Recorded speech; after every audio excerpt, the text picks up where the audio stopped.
겨울 이적 시장의 최고의 영입이 단 열흘 만에 최악의 소식으로 바뀌었습니다.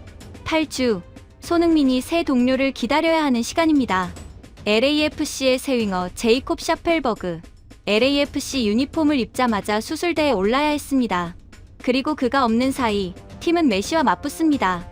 2월 22일 MLS 개막전, 2월 17일 챔피언스컵 1라운드까지.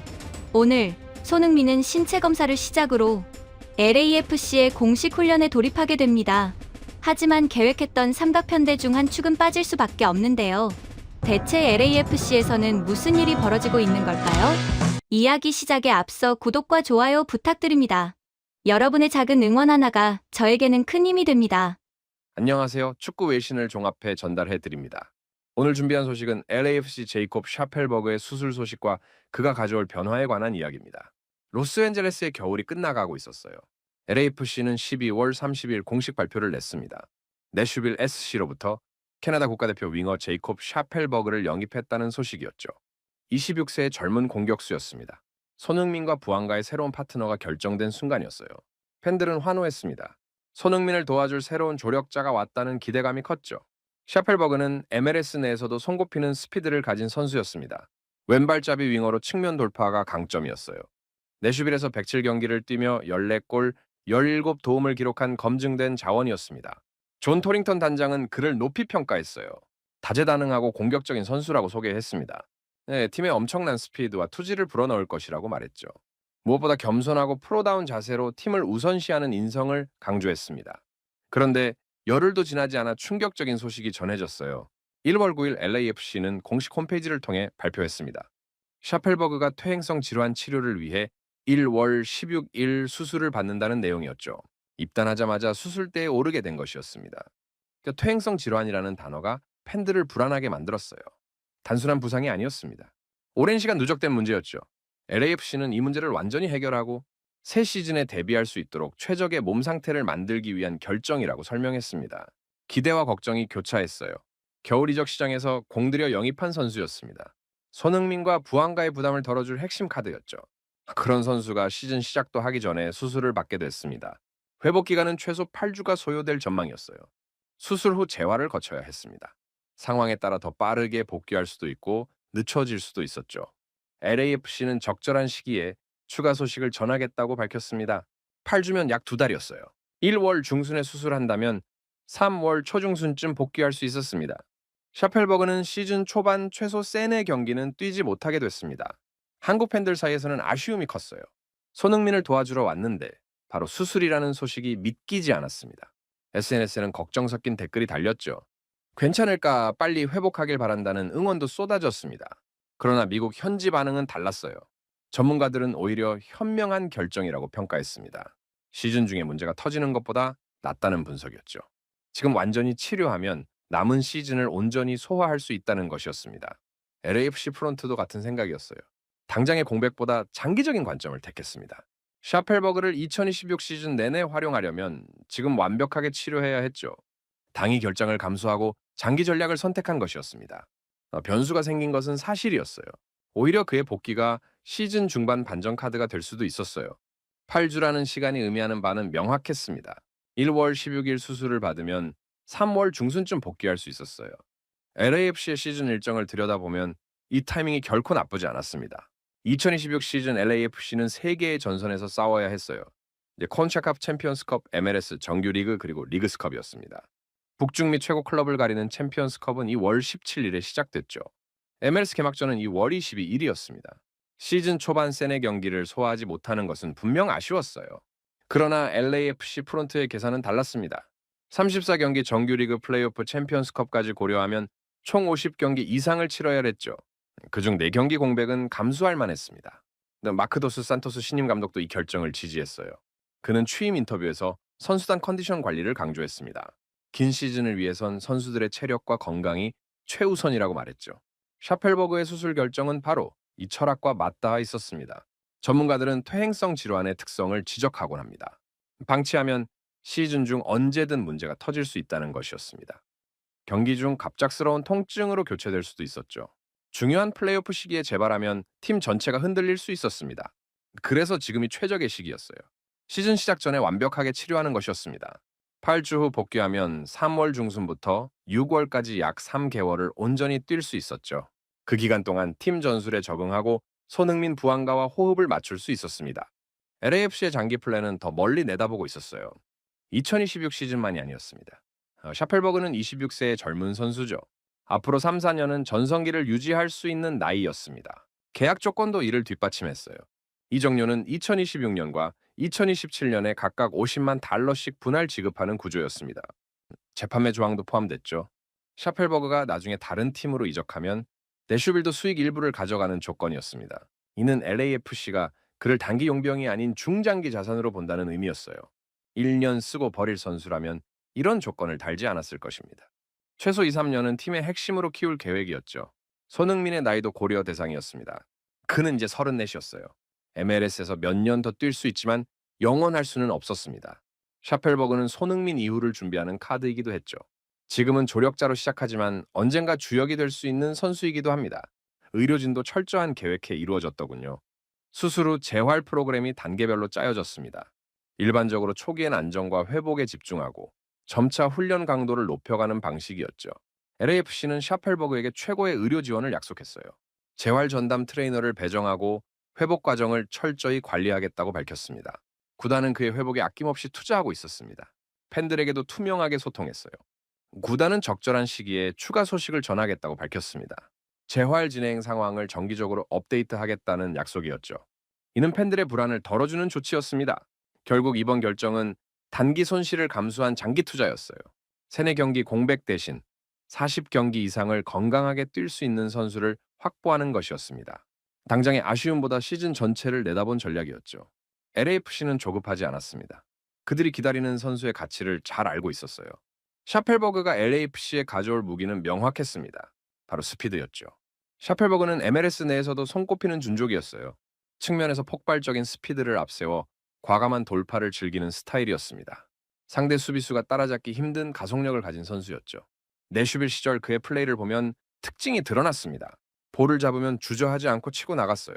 직선 돌파가 주 무기였습니다. 수비수 한두 명을 제치고 크로스를 올리거나 직접 슈팅까지 연결하는 패턴이었죠. 특히 온더볼 상황에서 힘을 발휘하는 유형이었어요. 공을 가지고 달릴 때 그의 진가가 나타났습니다.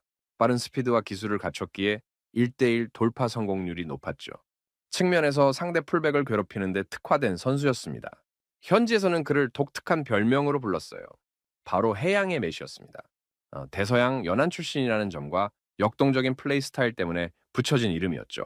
왼발잡이라는 점도 중요한 특징이었어요. LAFC는 대부분 오른발잡이였습니다. 공격진에 왼발 옵션이 필요했죠. 샤펠버그는 왼쪽 측면에서 안쪽으로 파고들며 슈팅하거나 반대편으로 크로스를 올릴 수 있었습니다. 포지션 다재다능함도 장점이었습니다. 주 포지션은 윙어였지만 윙백이나 풀백도 소화할 수 있었어요. 상황에 따라 수비에 가담할 수 있다는 의미였죠. 도스 산토스 감독에게는 전술적 유연성을 제공하는 자원이었습니다. 지난 시즌 그의 활약상을 보면 가치가 드러났어요. 정규 리그 23경기에서 4골 2도움을 기록했습니다. 한 시즌 커리어 최다골이었죠. 숫자로만 보면 화려하지 않았지만 현장에서의 평가는 달랐습니다. 특히 US 오픈컵에서 빛났어요. 내슈빌의 구단 역사상 첫 트로피 획득에 핵심적인 역할을 했습니다. 큰 경기일수록 강한 모습을 보이는 선수였죠. 토너먼트 특유의 긴장감 속에서도 자신의 플레이를 펼쳤습니다. 올 시즌 MLS컵 플레이오프에서는 더 큰 무대를 경험했어요. 플레이오프 1라운드에서 인터 마이애미와 맞붙었죠. 리오넬 메시가 이끄는 팀이었습니다. 1차전에서 1대3으로 대패했어요. 그러나 2차전에서 방역했습니다. 메시 중심의 중앙 공격을 철저히 막아내며 2대1 신승을 거뒀죠. 시리즈 최종전으로 이끄는 파란을 일으켰습니다. 샤펠버그는 그 경기에 선발로 나섰어요. 메시를 꺾을 뻔한 경기였습니다. 비록 3차전에서 0대4로 대패하며 탈락했지만 그는 메시와 맞서 싸운 경험을 얻었죠. 세 경기 모두 출전하며 큰 무대에 대한 적응력을 보여줬습니다. 이런 경험이 LAFC에서 빛을 발할 것으로 예상됐어요. 손흥민 부안가와 함께 뛰면서 더 좋은 기회를 얻을 수 있었습니다. 두 선수가 상대 수비를 끌어당기면 샤펠버그는 측면에서 공간을 활용할 수 있었죠. 특히 손흥민과의 조합이 기대됐습니다. 손흥민이 중앙이나 오른쪽에서 플레이할 때 샤펠버그는 왼쪽에서 균형을 맞춰줄 수 있었어요. 양쪽에서 동시에 스피드 있는 돌파가 나오면 상대 수비는 혼란에 빠질 수밖에 없었습니다. 물론 지금은 수술 회복에 집중해야 했어요. 8주 동안 재활을 거쳐야 했습니다. 그러나 복귀 후 그의 스피드가 LAFC 공격에 새로운 활력을 불어넣을 것은 분명했죠. MLS 수비수들은 또 하나의 준족을 상대해야 하는 부담을 안게 됐습니다. 1월 9일 손흥민이 한국을 떠나 LA로 향했어요. 긴 비행 끝에 로스앤젤레스에 도착했습니다. LAFC 프리시즌이 시작되는 것이었죠. 훈련장에는 부안가를 비롯한 동료들이 기다리고 있을 테고요. 같은 시각 샤펠버그는 다른 준비를 하고 있었어요. 5일 후면 수술을 받게 됩니다. 대조적인 상황이었어요. 그리고 LAFC 프론트에게는 더 큰 고민이 있었습니다. 바로 개막전이었죠. 인터 마이애미였습니다. 리오넬 메시가 이끄는 팀이었죠. MLS에서 가장 화려한 전력을 자랑하는 구단입니다. 작년 우승을 가져간 팀이기도 하고요. 경기 장소는 메모리얼 콜로세움이었습니다. 마이애미는 겨울 이적 시장에서 적극적으로 움직였어요. 여러 선수를 연기하며 전력을 보강하고 있었습니다. 메시를 중심으로 이미 강력한 공격진을 보유한 팀이 더 강해지고 있었죠. MLS 우승 최고 후보였습니다. LAFC 입장에서는 최악의 개막 상대였어요. 시즌 첫 경기부터 최강팀과 맞붙어야 했습니다. 샤펠버그는 그때까지 복귀하지 못할 겁니다. 수술 후 한 달 조금 넘은 시점이었죠. 재활 중일 테니까요. 마이애미의 전력을 생각하면 불안했습니다. 메시 혼자가 아니라 그를 둘러싼 선수들도 수준급이었죠. 백업 선수들의 부담이 컸어요. 나탄 오르다스, 다비드 마르티네스, 제레미 에보비세가 출전 기회를 얻을 겁니다. 젊은 선수들에게는 좋은 기회였죠. 그러나 개막전부터 메시를 상대하는 것은 가혹했습니다. 지난 시즌 플레이오프를 떠올리면 더 그랬어요. LAFC의 손흥민 의존도가 걱정됐습니다. 지난 시즌만 봐도 명확했어요. 손흥민이 막히면 팀 전체가 흔들렸습니다. 부안가도 훌륭했지만 플레이오프에서만큼은 경기를 지배하진 못했죠. 결국 상대 팀들은 손흥민 한 명만 집중 견제하면 됐습니다. 마이애미는 그 방법을 잘 알고 있을 겁니다. 손흥민에게 2중, 3중 마크를 붙일 테죠. 부안가를 차단하고 다른 선수들의 기회를 막을 겁니다. 샤펠버그가 있었다면 측면에서 변수를 만들 수 있었을 텐데 그것도 불가능했습니다. 손흥민의 부담도 컸어요. 개막전부터 과부하가 걸리면 시즌 내내 영향을 받을 수 있었죠. 체력 배분이 중요한 시점인데 첫 경기부터 전력 질주를 해야 할 수도 있었습니다. 도스 산토스 감독의 고민이 깊을 겁니다. 신임 감독으로서 첫 공식 경기가 메시와의 대결이었습니다. 승리하면 좋은 출발이지만 패배하면 압박이 시작될 테니까요. 샤펠버그라는 카드를 쓸 수 없는 상황이었습니다. 전술 선택지도 제한적이었어요. 손흥민, 부안가, 투톱이 기본일 겁니다. 측면은 백업 선수들이 메워야 했죠. 다양한 변화를 주기 어려운 구조였습니다. 마이애미는 LAFC의 패턴을 쉽게 읽을 수 있었어요. 콘카카프 챔피언스컵 첫 경기는 2월 17일이었습니다. 개막전보다 닷새 앞서 있었어요. 그 경기도 샤펠버그 없이 치러야 했습니다. 두 개의 큰 경기를 공백 상태로 맞이하는 셈이었죠. 8주라는 시간이 새삼 길게 느껴지네요. LAFC는 그를 기다리며 메시와 맞서야 하고 개막전의 부담이 팀 전체를 짓누르고 있었습니다. 그런데 LAFC 프론트는 이미 또 다른 카드를 준비하고 있었어요. 샤펠버그 영입과 동시에 또 다른 움직임이 진행 중이었던 겁니다. 1월 7일 유럽 축구 이적 시장 전문가 파브리치오 로마노 기자가 보도했어요. LAFC가 스웨덴 선수 아민 보우드리 영입을 추진하고 있다는 소식이었습니다. 21세의 젊은 미드필더였죠. 보우드리는 스웨덴 GAIS 소속이었어요. 이 언더 21 국가대표 출신이었습니다. LAFC는 300만 유로 규모의 개선된 이적 제안을 GAIS에 제시했죠. 한화로 약 50억 원이었습니다. 로마노 기자에 따르면 보우드리는 유럽 내 복수 구단의 관심을 받고 있었어요. 이번 겨울 이적 시장에서 이적이 예상되는 선수였습니다. 본인도 새로운 도전을 모색 중인 것으로 알려졌죠. GAIS는 LAFC의 제안을 검토하고 있었습니다. 보우드리는 유틸리티 플레이어였어요. 이 선 공격형 미드필더와 중앙 미드필더를 소화할 수 있었습니다. 상황에 따라선 측면 미드필더도 뛸 수 있었죠. 샤펠버그와는 다른 유형의 선수였습니다. 그의 강점은 유려한 드리블과 정교한 킥력이었어요. 공격 지역에서 볼을 운반해 위협적인 기회를 만드는 데 능했습니다. 무엇보다 이타적인 플레이를 선호했죠. 개인 플레이보다 팀을 위한 패스를 우선시하는 스타일이었습니다. 가이스에서 통산 53경기 동안 8골 2도움을 기록했어요. 최근엔 스웨덴 언더 21 국가대표로 발탁됐습니다. 유럽 축구 선수권 대회 예선에도 참가했죠. 유망주 평가 매체 풋볼 탤런트 스카우트는 그를 높이 평가했습니다. 스칸디나비아 반도에서 가장 흥미진진한 젊은 재능 중 한 명이라고 말했어요. 그 다음 단계로 도약할 것으로 보인다는 평가였습니다. 유럽 빅클럽들도 관심을 보이는 이유였죠. LAFC가 보드리를 노리는 이유는 명확했어요. 공격수 숫자가 부족했습니다. 샤펠버그를 영입했지만 수술 소식이 알려지면서 보드리의 필요성은 더 커졌죠. 개막전까지 한 달 남짓 남은 상황이었습니다. 특히 중요한 점은 포지션 유연성이었어요. 측면 미드필더로도 뛸 수 있다는 것이 핵심이었습니다. 샤펠버그가 복귀할 때까지 그 자리를 대신할 수 있었죠. 또한 중앙에서도 활용 가능해 전술 옵션을 늘려줄 수 있었습니다. 손흥민과 부항객에도 도움이 될 선수였어요. 공격 지역에서 볼을 운반하고 기회를 만드는 능력이 뛰어났습니다. 두 선수에게 좋은 패스를 공급할 수 있었죠. 이타적인 플레이 성향도 LAFC 스타일에 맞았습니다. 도스 산토스 감독 입장에서는 반가운 소식이었을 거예요. 시즌 시작 전 전술 옵션이 하나 더 생기는 것이었습니다. 샤펠버그 없이 치러야 하는 초반 경기들에서 보우드리를 활용할 수 있었죠. 상황에 따라 손흥민 휴식 시에도 투입 가능했습니다. 그러나 협상이 쉽지만은 않았어요. 유럽 구단들도 보우드리에게 관심을 보이고 있었습니다. 기아이스도 신중하게 결정을 내리겠죠. 300만 유로라는 금액도 작지 않았습니다. MLS 기준으로는 상당한 투자였어요. LAFC로서는 두 가지 선택지가 있었습니다. 보우드리 영입을 성사시키거나 다른 대안을 찾거나였죠. 시간이 많지 않았습니다. 만약 보우드리 영입이 성사된다면 교체 선수가 두터워질 것이었어요. 샤펠버그와 보우드리 둘 다 합류하면 시즌 중반부터는 선택지가 풍부해졌습니다. 특히 여름철 장거리 원정이 많은 시기에 유용했어요. MLS는 동부와 서부를 오가며 경기를 치러야 했습니다. 선수 로테이션이 필수였죠. 보우드리가 있다면 손흥민과 부항가의 부담을 덜 수 있었습니다. 챔피언스컵과 MLS 정규 리그 리그스컵까지 고려하면 교체 가능한 선수층은 아무리 강조해도 지나치지 않았어요. 지난 시즌 플레이오프 탈락도 결국 주전 다음 선수들이 약했던 것이 원인 중 하나였습니다. 손흥민 부항가 다음 옵션이 부족했죠. 보우드리 영입 협상이 진행되는 동안 시간은 흘러가고 있었어요. LAFC는 두 명의 새 얼굴을 기다리고 있었습니다. 둘 다 2026 시즌을 위한 중요한 퍼즐 조각이었습니다.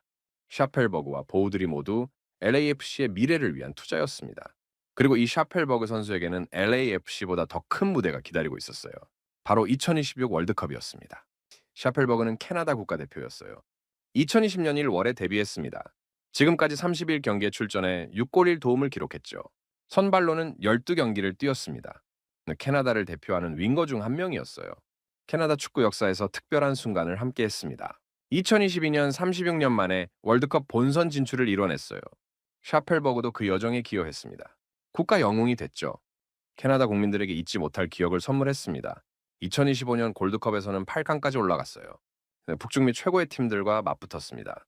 샤펠버그는 큰 무대에서도 자신의 가치를 증명했죠. 토너먼트 특유의 긴장감 속에서도 흔들리지 않았습니다. 2021년에는 캐나다 축구협회가 선정한 최우수 유망주상을 받았어요. 캐나다 전체에서 가장 주목받는 젊은 선수로 인정받았습니다. 토론토 FC 시절의 활약이 빛을 발한 순간이었죠. 국가대표팀에서도 미래를 책임질 선수로 평가받았습니다. 그리고 이제 2026 북중미 월드컵이 다가오고 있었어요. 캐나다, 미국, 멕시코 3개국 공동 개최였습니다. 캐나다는 자동으로 본선에 진출했죠. 홈 월드컵이었습니다. 샤펠버그에게는 일생일대의 기회였어요. 최근 11월 A매치에서도 제시마치 감독의 부름을 받았습니다. 여전히 국가대표 핵심 멤버였어요. 월드컵 출전 가능성은 매우 높았습니다. 건강만 유지한다면 본선 명단에 이름을 올릴 것이었죠. 그래서 이번 수술이 더욱 중요했어요. 단순히 LAFC 시즌만을 위한 결정이 아니었습니다. 월드컵을 준비하는 과정이기도 했죠.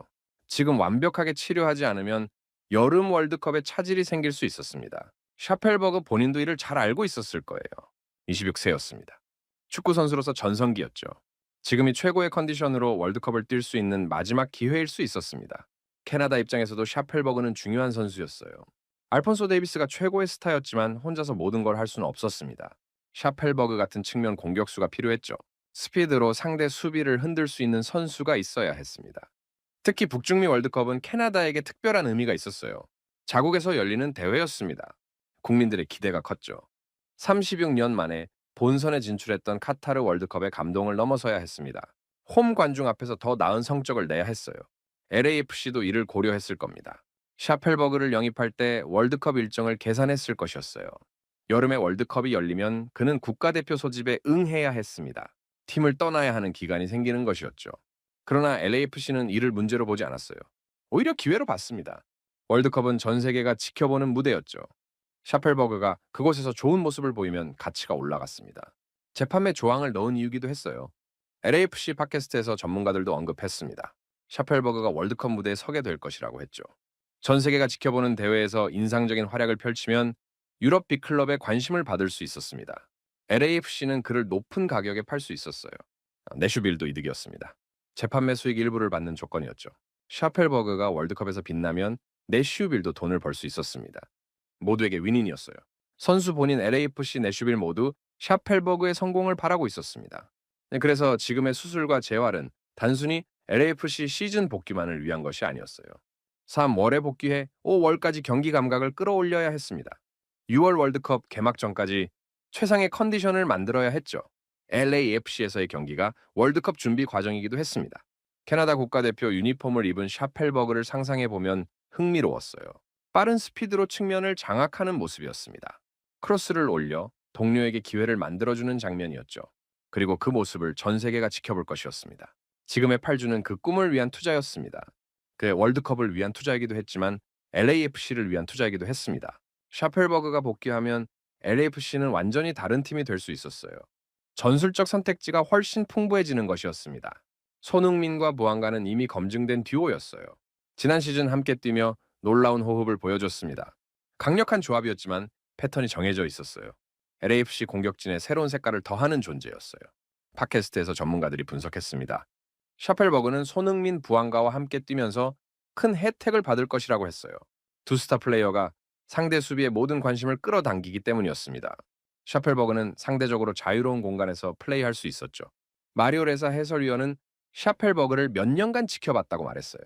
통계는 화려하지 않지만 플레이와 노력이 눈에 띄는 선수라고 평가했습니다. 기회 창출 능력과 크로스 실력을 강조했죠. 26세의 전성기라는 점도 언급했습니다.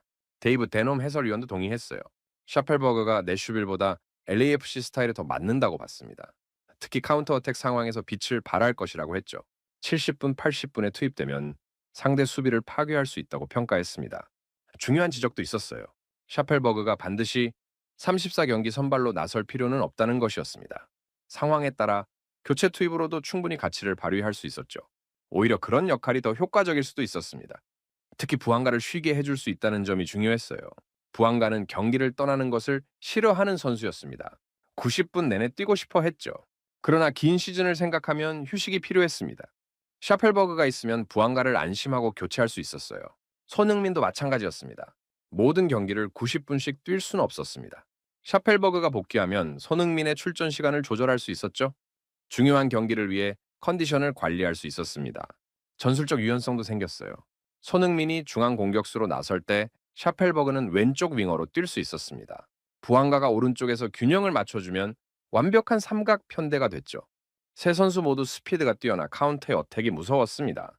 반대로 부안가가 쉬는 날엔 손흥민 샤펠버그 조합도 가능했어요.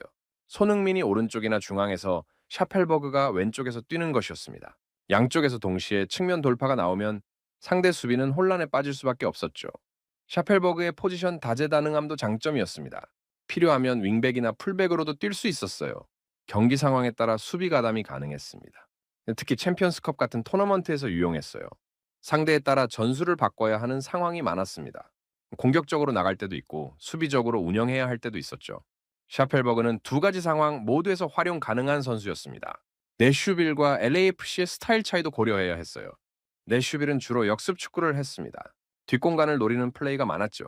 샤펠버그는 그런 환경에 익숙했습니다. 빠른 스피드로 공간을 파고드는 데 능했어요. LAFC는 달랐습니다. 볼 점유율이 높은 팀이었어요. 상대가 라인을 내리고 수비하는 경우가 많았습니다. 공간이 적었죠. 샤펠버그가 적응해야 하는 부분이었습니다. 좁은 공간에서도 돌파할 수 있어야 했어요. 그러나 팟캐스트 전문가들은 낙관적이었습니다.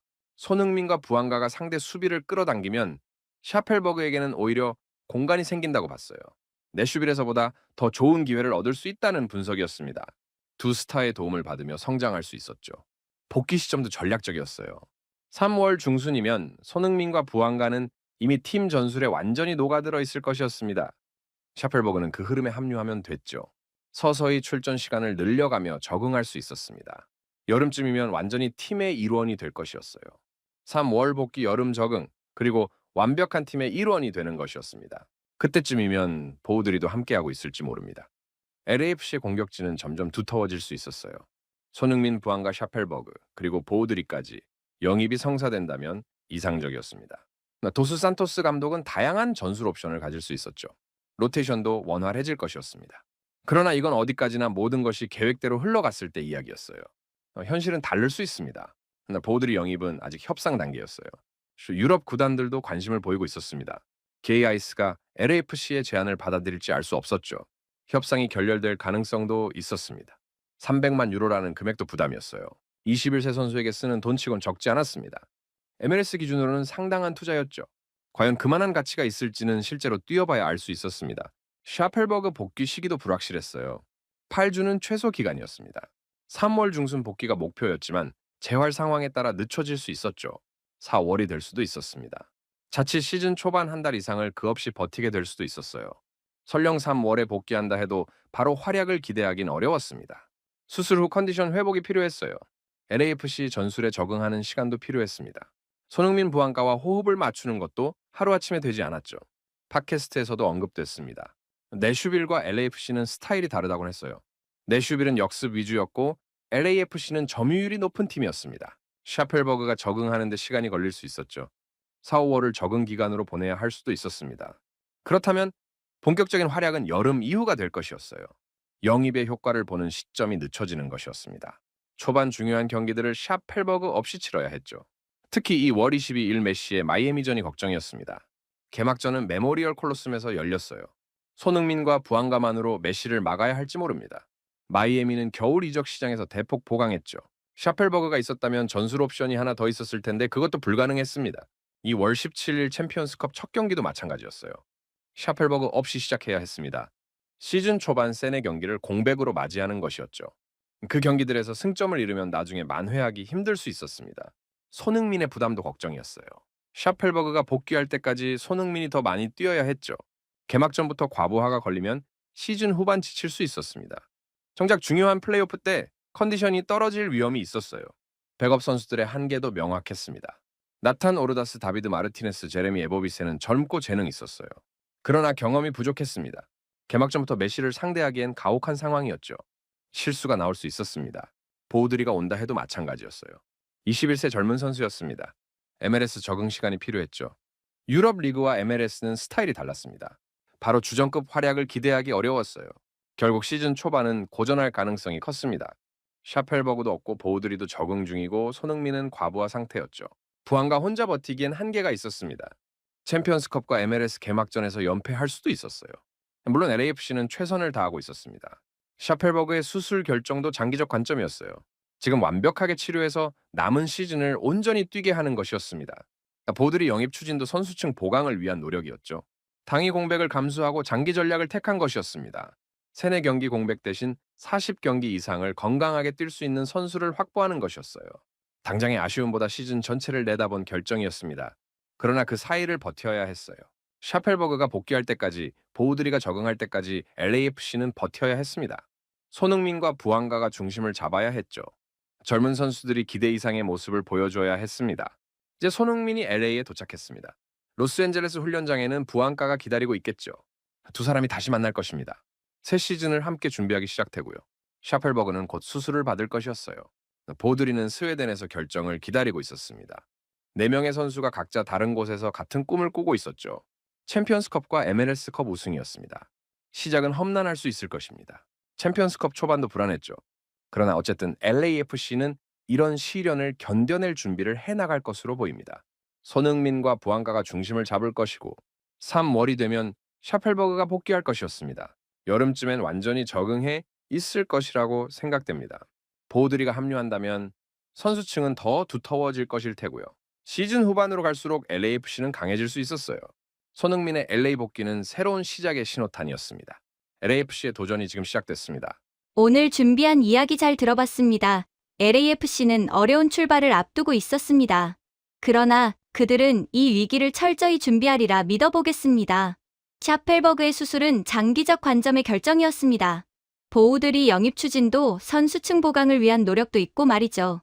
도스 산토스 감독은 손흥민 부안가 중심의 초반 전술을 준비하고 있었습니다. 손흥민 선수는 분데스리가와 프리미어리그에서 모든 것을 증명해낸 선수입니다. 이제 MLS에서 새로운 역사를 쓸 차례였습니다. LAFC가 2025년도와는 또 다르게 잘 준비해서 좋은 결과 있기를 기대합니다. 손흥민 선수의 활약도 함께 응원하겠습니다. 오늘 준비한 이야기가 흥미로우셨다면 구독과 좋아요 부탁드립니다. 시청해주셔서 감사합니다.